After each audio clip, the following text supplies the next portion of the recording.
Today is World Download Day. It is episode 20, and every 10 episodes, I do like to publish a world download for those of you who choose to support me. No matter what platform you're supporting from, whether that is on Twitch, on Patreon, here as a YouTube member, or through the Discord, I do want you guys to download the world, jump into it, give it a spin, and let me know what you think, all on the Discord. So, guys, be sure to check it out. Of course, links down in the description below, and let's get on with today's episode. Man, I tell you what, it's just nice. I mean, it just looks so good peering off into the ocean here and just wondering how close are we actually to making it home. Like, I have started to get a little bit homesick. As much as I love this area and I love the base, I am really starting to feel homesick now, but we're not there just yet. We're pretty close though. We are definitely getting close to ultimately getting home, or at least so I think. Now, we did just manage to go into the rift for the first time, and there was a lot of loot that we gathered. And we also ended up getting the time crystals, right? Yeah, we ended up getting the time crystals, and we got quite a few of them, enough to be able to make a bunch of upgrades for our gear and many other things. To be able to make more of these time crystals though, we are going to need to take this through a little bit of a journey. We need to make a time crystal block and then actually make a budding time crystal block. This we then need to, well, send through a bunch of processes. But ultimately, we need to make the enhanced rift attunement crystal. And this is going to extend our duration all the way up to 10 minutes worth of time that we can spend in the rift. Now, I did learn a little bit of information. Apparently, the goo gear here actually extends our rift time by like double, from what I was understanding here. So as long as we're wearing this gear, our 5 minutes is actually more like 10 minutes, and our 10 minutes is more like 20 minutes inside the rift. So having this armor on is really, really good. But if we take a look at what we need moving forward, well, things start to get a little bit more advanced. But funny enough, this, in my opinion, is more challenging than the next tier, which isn't that challenging at all. All of this stuff we already have, and we already have made at some point. Clay, like clayed glowstone, that's got to be an FTB reference to clay being the most balanced thing. Like, that definitely has to be there. But I have a feeling that this is going to be significantly harder, specifically the Ifrit essence. Now, I didn't really want to dive too deep into occultism, because occultism can be very repetitive if you've done it over and over again, which I have. But I will say we could potentially loot this. While it doesn't show up in this loot pool, there are 39 other loot entries that are not displayed, which means that we could potentially find it if we venture back into this dimension. And this time, instead of me focusing on the crystals, I will focus on finding every barrel possible. Now, before we go doing that and adding more time to our setup and trying to find some of that essence, as everything else is pretty straightforward, I did go ahead and add something onto my boots. We now have step height, which is going to help me so much when I dive into the rift, by the way. But we need to at least make the process, maybe not automated, but at least get the process going to be able to grow those time crystals. Now, technically, to get started with this, we just need to make a block of time crystal. So now that we have a block, which I wonder too, are these compressible? They are. Okay. So I wanted to take this and convert it into a bud.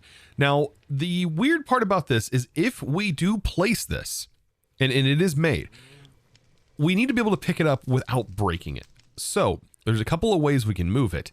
I'm pretty sure we could use a cut paste gadget, which is a great way of moving it, or we could even use a cardboard box. I believe a cardboard box also works with this. However, there is a little bit of a problem that happens once it actually starts growing crystals. If it does grow crystals fully and we move it without taking the crystals with it, those crystals are broken forever, and we do not get time crystals out of those. However, if we do move it and we keep the time crystals, well, those time crystals then will carry over and will continue growing after it has absorbed all of the dimensional energy again. Now, I guess with all of this information in our head, let's go ahead and place this down. Now, I will turn off the shaders so we can watch this take place. Oh man, I can't wait until this actually works with shaders. That'll be really, really nice to see. But This is going to consume our time crystal block, which we gathered last episode from going into the rift, and this will allow us to make more of them. So I hope. And there it is, the budding time crystal block. Okay, so to pick it up, let's first try a cardboard box. Okay, so a cardboard box will definitely work, it looks like. And then to place it back down, yes, does work. But like I said, there it goes. It's already absorbed some of the energy of this area. Once it's done this, if we take a look at this and we hold shift, you can see it says overworld, then it needs to go to the nether, then it needs to go to a compact machine.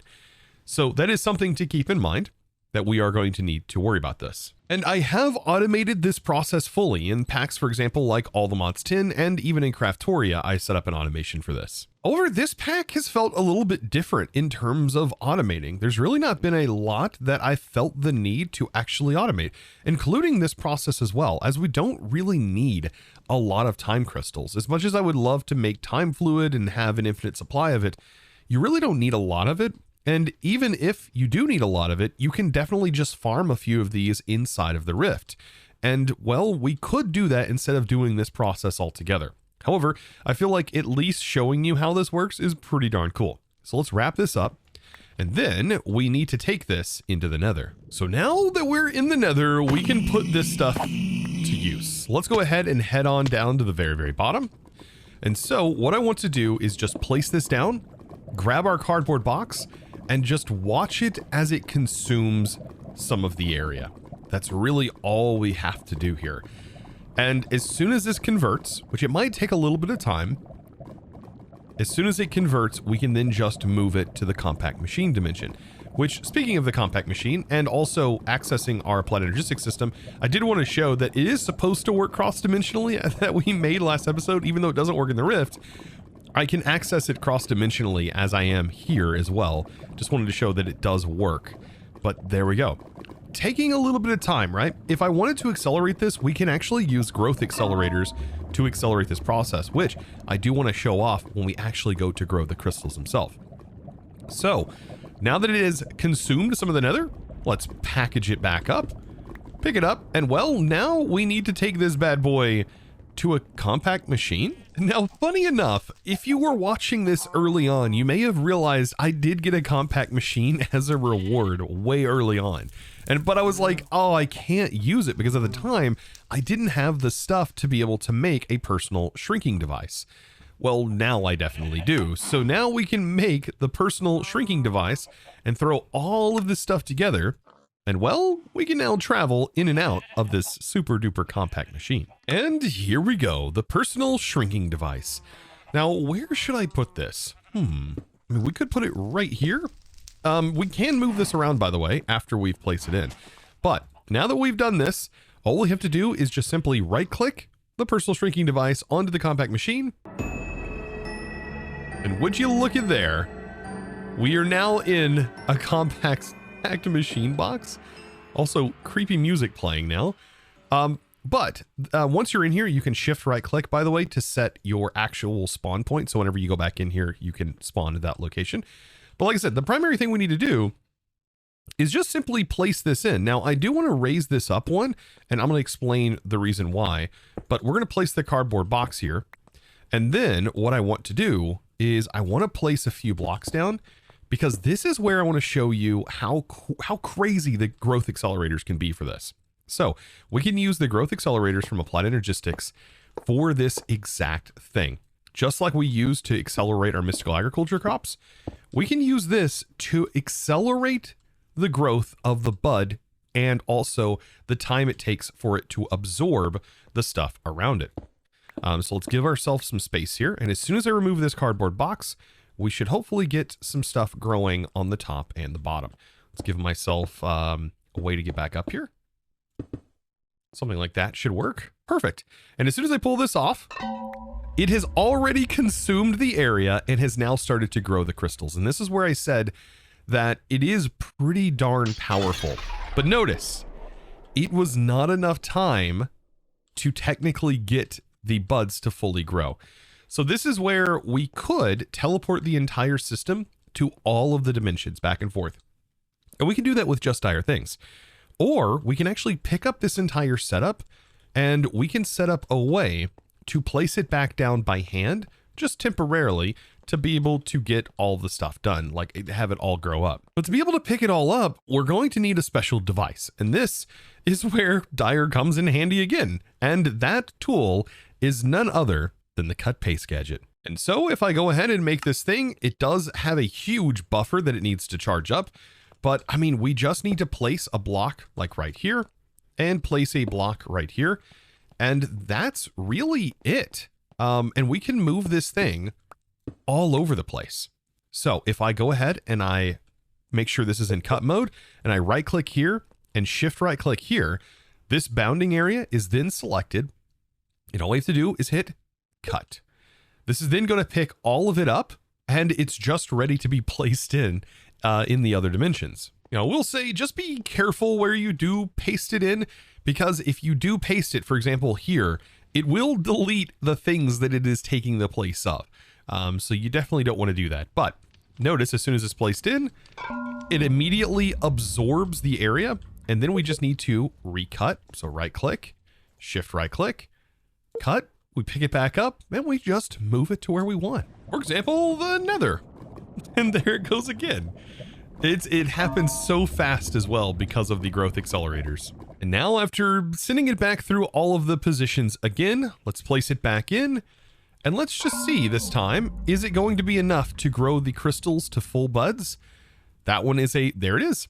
So we have the full time crystals now. And whenever we harvest these, like so, more will grow, but we just ended up getting 2 more time crystals. And it is kind of random. This time, again, we ended up getting another bud to fully grow. So yeah, we just got 3 crystals off of that. This one is almost fully budded. I think that one, yep. When it's a time crystal cluster, that's when you know it's fully done.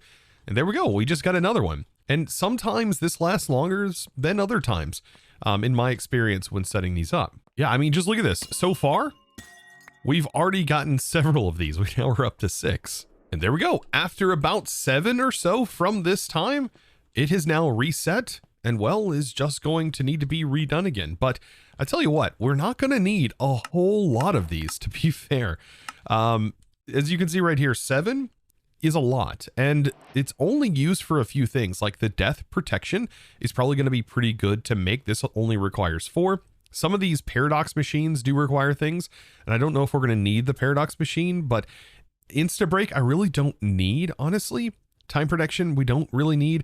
I do want to make the flight upgrade though. That is going to give us creative flight. Outside of that though, I mean, just having the death protection and also the creative flight, that's basically it for me. Maybe mental obliteration, but notice right here, to move into the next one, we just need 1 time crystal really. So I guess with that done, it's now time to go out and try our best to maybe get some of the Afrit essence. This is probably going to take some time, but it does come from the pulsating crates, which are the more like reddish purplish colored ones that we find mixed in. I mean, and there's probably a pretty large loot pool here. Would you look at there? We got ourselves another airdrop, and now these things are dropping like creative items, so I always want to check it. 16K storage. We got an empowered, a free singularity. I'll take it. A mega bulk storage component as well. Very interesting. A dimensional cell that's advanced. Okay, so this loot run, not as great, but still. I mean, honestly, it's all free stuff. So what am I complaining about? So now I guess without further ado, let's go ahead and make the flight. So flight upgrade right here. And I'm still like on the... mental obliteration would be really crazy to honestly have. And I almost wonder how broken is this to get. Like skulk sensors we can easily find. They're actually like sprawled around our portal. So getting skulk sensors is actually doable. I have no idea if this is a good thing to make. It's an activated ability. So whenever we use it, it will remove the AI from the mobs. And if you don't know what that means, it means that the mob will just simply stand still, will not perform any actions forever. And there's like no undoing it either. So if you're fighting a boss, for example, you could potentially just hit the no AI button and bam, that boss is now no AI'd. I mean, maybe you guys should let me know down in the comments if this is something worth doing. I don't even know if it will work on bosses. I mean, it's just something to definitely worth trying out, I guess. I don't know. Anyways, let's put the flight on our chess piece. So now this should give us create a flight. So now we can fly about. Look at that. And then I guess since I've done everything else, might as well throw on that death protection. That's just even more insane. Now, if I look at the guide, secure yourself against fatal damage with the death protection upgrade. Rewind time to a point before you died. Oh man, when you had a bit more health. It says requires a very large amount of forged energy and has a very long cooldown. So, I mean, I guess it will save you once, but after it's not going to save you again. So it might give me enough time to at least get out of the way and like move away from the situation. Hopefully. Now we could make ourselves very, very powerful. If, for example, with the Totem of Undying, if we had the ability to craft backpack upgrades fully, because then we could just use like a restock upgrade to constantly keep Totems of Undying in our offhand. Wait a minute. We do have advanced restock upgrades that we must have looted, because these are not craftable, by the way. And also I did see some comments saying, why don't you make the feeding upgrade? You can't. You have to find it. We have to get lucky enough to find it from these barrels, which I could get it, but the base feeding upgrade is not great on its own. What makes the feeding upgrade really powerful is honestly this right here, the advanced feeding upgrade. Now, there are other ways, for example, to feed yourself and keep constant saturation, which would be really, really powerful. However, that requires me changing my gear entirely. So believe me, I have thought ahead about a lot of things. That's kind of the curse that this pack was talking about when it comes to knowledge of certain mods. I think about things way too much. So much so that I don't always convey that very well to you guys. I usually try my best, but not always do I go, here's what I was thinking, blah, blah, blah, and this is why I didn't do something. Anyways, let's go ahead and slap on. I think this goes on the chest piece. Is this, yeah, death protection goes on the chest piece. There we go. Man, we are fully geared up here. Now, I did see some of you guys say, basically break the purple stained glass from right here, and this will help retain the actual portal itself. I don't know how true that is, but if I place this in, it will go here. We'll see if it actually stays. I don't know if it's supposed to disappear every time you travel out of it, but we do have a little bit of remaining time. I notice I have 15% of my original charge, so I might as well use up what we have left. And I think what I'm going to do is I'm going to move some things around in my inventory here. I'm also going to place my ender pouch. I don't know if we can access this in here, but if we can, it will make moving our items a lot better, even though I feel like that kind of is a cheese, right? We're only supposed to be able to fill our backpack, I think. And having more than one backpack on us slows us down. However, we can fly now, so I don't know how much that actually is going to affect us. But anyways, enough of me rambling. Let's head back into this dimension. Oh my goodness. All right, let's get out of here. Let's get out of here. Like I said, we can fly now. So like being hit with a lot of... Oh, wait, flying is disabled in the rift? What is this? No way. And this is also, yeah, you can't use this item in the rift. I figured that it would be like prevented. Okay, well, interesting. But we can still use the dash in the rift. At least if it's assigned to a hotkey, that is. Oh God. We're gonna have to be very careful here. Anyways, well, the main thing I'm after anyways is just simply breaking these. I'm looking for the rift stuff. At least for a while. I'm gonna try my best to get as much as I can. I mean, what's the chances? What's the chances? I mean, of us actually getting it? I don't know. Whew. So far, it's not looking so hot. But as soon as that hits a minute, I'm going to be really rushing back. We really don't have a whole lot of time, unfortunately. Oh man, the darkness here is pretty rough. Pretty blinding. Ooh, I got something else though. What was that actually? Hold on. Some of this stuff I can't pick up unless I'm on the ground. Oh goodness. Getting struck with lightning. Not fun, not fun. Oh, we got it, we got it, we got it. Oh, we got it. Okay. I think I just want to make my way out. I think we did get it. We did get it. Like, our goal is to make it out of here with this stuff. Okay. Okay. We got it. Now I've just got to make sure I stay here. Nothing gives me teleportation or anything. Holy smokes. We got it. Look at that. A frit essence. That's exactly what we needed. Also got a ring of greater discount. That is super nice. An abyssal egg. Wait, we can get ourselves a baby Leviathan? What? I'll take a baby Leviathan. Also a Fernator that's nitro level. Generates 40,000 FE per tick. Wait, what? We just got... Like, we don't even need it though at this point. We're generating plenty of power. I'm just looking at some of the loot. We got another Elytra. Just that little bitty run though. We ended up getting all of this of frit essence. I'll take it. A magmator that uses lava at 40,000. Just, wow. That way exceeds all of our current power generation that we have right now. Like, we are only generating 4,000. This is 40,000 that it generates. Okay. This is just ridiculous. Are you kidding me? We just got a creative spell book as well. This is a creative spell book. And if you don't know what a creative spell book is, it is literally a spell book that has all of the spells unlocked for you. Every spell that we could possibly make, every glyph is learned. What? I can't even right now. I really can't. This is also, we're getting like all of the augments that we weren't able to craft with mystical now.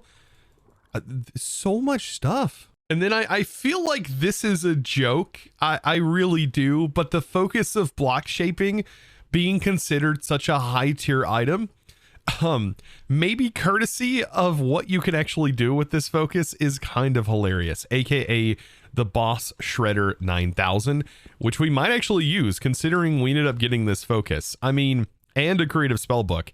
It literally takes nothing at all to make a spell that we can shoot obsidian out of this book that could literally just shred bosses in an instant. Is that too cheesy? I don't know. I mean, I did use it in All the Mods 10 to technically shred like every boss in like a short period of time in one episode. But now hear me out. We got to skip occultism. Now, I did not want to go through occultism in this playthrough, and I still don't think we really have to. But we got the Ifrit essence, which honestly is pretty darn nice, specifically considering it is required for this attunement crystal. Because to be able to get it normally, it is a little bit of a repetitive rabbit hole that you have to go through, and it does require a lot of space. And well, we are kind of inside of a small, compact space, right? So it doesn't really make a lot of sense. But I mean, if you were interested in getting into the occultism mod, you can make yourself a demon wife or husband. Just in case you were wondering. Now remember, we're still on track to be able to, well, upgrade more things back here with our Empowerer. So what I'm working on right now is collecting everything needed for the enhanced rift attunement, attenuation crystal, not attunement, which means we do need an Ender crystal. Now this actually requires a little bit of work to be able to get through EnderIO, as we are going to need to make ourselves a soul binder, and we also, to be able to make a soul binder, need to make a slice and splice. So classic EnderIO here. And to do this, we need solarium, which is just soul sand mixed with gold, and we need a little bit of that. Also, we need a head of some sort of mob. Wither skeleton skull is probably an easy way to get that, unless I've gotten a head from something else. And then just some energized steel. I mean, a lot of this is very, very straightforward. It does require quartz dust, but just a lot of solarium. So soul sand, I think, is one of those things that I don't have a lot of. So I think what I'm going to do, instead of doing this right here, I'm probably just going to use my replication to essentially generate more of it, right? Yeah, I think I'll do just a couple of stacks. I think that's going to be more than enough. By the way, speaking of replication, what has been your thoughts so far on it? I don't know. I really have enjoyed this, primarily due to the automation factor right here. For example, I'm using it to just make wheat. So if you're producing something that you have an excess of, you can transform it into something else. I love that. And it's not something you can typically do with Project E, right? Base Project E does not have automation in mind. It doesn't allow you to send or receive items out of your transmutation table by default. That is all done with add-on mods, like extension mods. But the base version doesn't do any of that. So, I mean, you can generate and automate the production of EMC with Project E, but I really love the concept of this. I think Buzz did a really good job. This is my first pack fully getting to play with this in, and I can't wait to see how it's used in other packs, especially when it's customized even more than it has been in this one. I think for like a base farm or something like this too, like if you just routed a bunch of your like mob drops that are just kind of being wasted, right? If you just kind of took all of this and essentially moved it into this and just had it being processed, I mean, that's a great way automatically of having most of these resources or most of these matters kind of sorted out. So I guess here we go. Let's go ahead now and create our slice and splice. Now on the skull, thankfully, it doesn't look like I have one in my storage, but you know where I do have one? Yet again, replication, and we just need one, so that's pretty straightforward.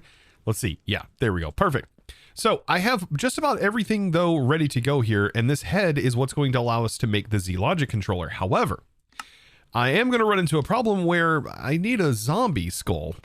So how am I going to get one of these without, well, getting a charged creeper and then blowing up the charged creeper? Well, it does look like one of the easiest ways might honestly be mystical agriculture to be able to get this this head.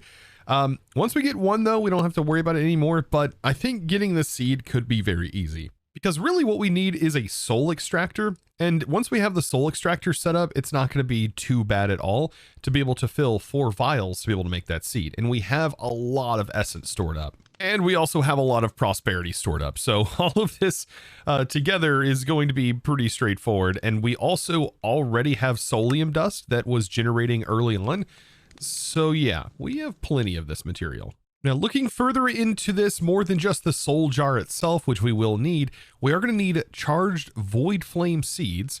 Looks like that's just going to require some void flame fuel. We could easily make some of that. And then that comes from the charged prosperity seed. And then to be able to get this, now we just simply toss it into the atomic reconstructor. I mean, you can already tell this is not that crazy of a process, honestly. And it is definitely doesn't feel like it was a stretch to be able to do this. Oh, by the way, I need to pick that up. It's going to turn into ice. Oh, of course it is. I need this stuff. Of course. The ice conversion thing is kind of weird. This isn't actually, I believe this isn't a normal recipe, because otherwise it would make this really, really hard to do. But place the blaze ember in there. That's going to convert this. We just need a little bit more skulk in here. There we go. That'll convert. And then I'll have my void flame, and then we could just toss it over into here. There we go. Boop. And a void flame. And a little bit of that. Beautiful. And then this into here. Perfect. And that processed up. Perfect. We can make this seed no problem. Now, this is a process I have not gotten into. We didn't really dive a lot into mystical agriculture, but now we are. So I'm going to go ahead and remove this. This is going to process up, and this is actually how we mix this together to be able to get the soul stone material that you would normally find inside of the nether. And there it is. So we have cobbled soul stone, and then we just need to smelt this multiple times. And once we have this smelted up all the way to smooth stone, on the next smelt, we get soul dust. And soul dust is its entirely different thing that we need to make soul glass and also for the blank skulls. And there we go. Soul dust all ready to be used for some jars. So perfect. Now we can put our reprocessor to work. So I'm just going to slap this over here, and by default, you could add some upgrades into here to make it faster, but I think I have something better than upgrades. But we are going to need rotten flesh. We're going to need a little bit of this, and this is how we're going to extract it. It is pretty slow, so to be able to speed this up, just a little bit of our pouch containing a little bit of our time in here, and that makes it significantly faster. And there we go. So that jar's filled. That one's going to be filled really quick. And we don't even have to worry about the upgrades in here. Let's take our charged void flame seed and let's make ourselves some seeds. We are going to have to head on over into our animal pen. And I guess we can go ahead and get this ready to go. So it's going to take the Teridium. So I'm going to place some of that inside of the pedestals here. And then I just have to finish it up. And we will have ourselves a zombie seed before we know it. Unfortunately, though, I don't feel like we're going to be using the zombie seed more than just to get this skull. So it is kind of more of a trial thing to do than anything. But there we go. So there's our one zombie seed to literally get our one skull. Perfect. All right. And where are we going to put this? Well, you probably already know, but we're going to go all the way back up here. And I'm glad I left this because I was like, am I going to use this again? Well, of course I am. And I don't need a whole lot of this, to be fair. We just literally need 8 of the essence. So voila, 8 ready to go. So let's go ahead and make the blank skull, and then we'll take our essence, and now we have ourselves a zombie head. Yeah, I know, all of that work for a zombie head. And I think I definitely want to get this saved up and stored in here for the replication. So now I should be able to make the slice and splice. Now I don't want to use the zombie head. Instead, I do want to use the wither skull to craft this, and then use the zombie head for the actual Z-Logic controller to be able to make the soul binder. Now, apparently, though, you can find Z-Logic controllers out in the wild, so this could possibly be skipped too through just looting. But it's probably a pretty low chance. There's a lot of loot entries in here for the green barrels, and green barrels are not so closely put together. So yeah, you would probably spend a while or just get really lucky. So let's go ahead and do this. We'll place down the slice and splice. We need a capacitor, and technically we need more than one capacitor, I do believe. And yes, I'm still using this method to be able to farm up the Greens of Infinity. So let's go ahead and now make this thing. So Solium looks like the head and redstone dust. So just a little bit of that. Redstone, silicon, 2 of those, and Solium, which we do have quite a bit of. So perfect. So this is all going to go in here. Let's also go ahead and get a capacitor on there. That should get nice and charged up. And then we place this in, it's automatically going to know where to go. And then we have to put an axe and also some shears on there. And voila, we have a Z-Logic controller. Very nice. So all of this, like I said, is part of the progression. Now we have to make a soul binder. So soul binder ready to go. Ooh, and we got an airdrop incoming. Perfect. Awesome. So soul binder.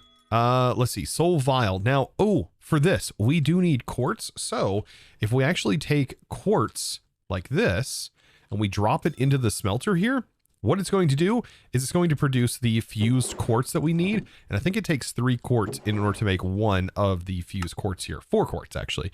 Or we could just put a block in here. But yes, this is actually what we need in order to make this. It can be kind of confusing. There's like a lot of different types of glass that is added by this, but basically we just need this, and we are going to need more than one of these soul vials. So beautiful. Now we have a soul binder, and this is where we need to capture ourselves a soul. Also, we are going to need some experience, and the best way to get experience in here is, well, through EnderIO itself, and that is through an XP obelisk. And this is actually not too bad to make.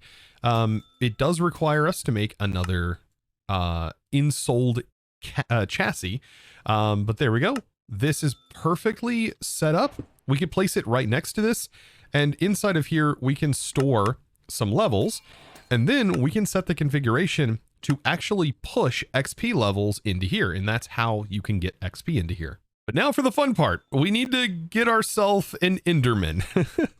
Now, thankfully, our mob spawner works just fine for this. But yeah, just trying to capture it is going to be a little bit challenging. I mean, because this is going to constantly kill the mobs, what I might do is just remove this out of here, the mob masher, turn my magnet off, and then just kind of stay hovering above here. And because Endermen are taller, I think what we can do is potentially capture an Enderman as it walks through. There we go. And I was able to grab it. That was actually pretty quick. Awesome. And then we can turn this back off for now until we need another one. And then we just have to combine it with a vibrant crystal. We are already there, believe it or not. This gets combined up, and there we go. We're combining a soul with a crystal, and this will leave us with an ender crystal. And we also get the vial back. Now, honestly, making the infused diamond, that's probably the easiest of all of the tasks, because making dimensional shards is no problem at all. And then we just surround a diamond, and voila. Now we have all of the ingredients to ramp ourselves up even more. So let's go ahead and place all of these individual components on here. And this time, it should charge us up significantly more. All right, here we go. The attenuation crystal. And now, let's get ready. This should give us even more rift charge. Like significantly more, right? I think it was 10 minutes versus 5 minutes. That's a lot of time to try and loot as much as we possibly can. And this may take a bit more power. Maybe take longer. There it goes. Now we have 66% rift charge. Like that's, yeah, double the amount we had. Now all we got to do is pick up our crystal and we are one step closer. Now we have the enhanced rift attenuation crystal. And well, it looks like we're moving even closer. Yes. I mean, honestly, to make this attunement crystal is definitely within our current grasp. Now, interestingly enough, it looks like once we make the ultimate attenuation crystal, like once we have this, which apparently gives us even more rift time, I do believe, or maybe it doesn't. I don't actually know. It does have two different crafts. So we have one, which is the heart of the rift, and we have one that just simply gives us 15 more minutes of rift charge. However, this one does destroy the actual crystal, whereas this one gives us just, I guess, summons a boss. I guess it's going to be something that we just have to figure out. We just got ourselves quantum boots. Oh my goodness. All right. So now that we are this deep in, I mean, oh no, I don't want that consuming all my power. Definitely don't want that happening. I do want to make sure I have all the rewards collected that I can. I think mystical agriculture grants me other seeds, which I should probably take if I can. Yeah, it looks like there, and there. Beautiful.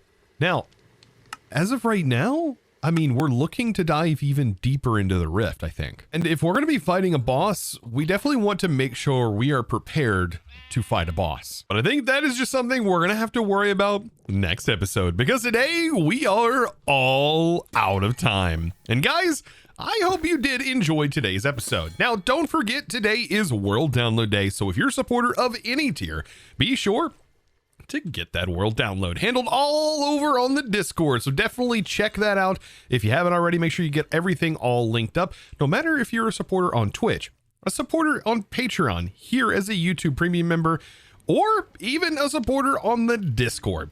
Be sure, like I said, to get it all linked up, get your world download today, and well, explore to your heart's content. And guys, with that being said, it's now time to give thanks to the amazing supporter of today's episode. And that huge thanks is going to go out to Lamo Crazy. Thank you so much, by the way, for your amazing support and choosing to support me over on the Discord by becoming a Discord premium member and supporting me in one of the best ways possible. And absolutely going above and beyond, you absolute boss.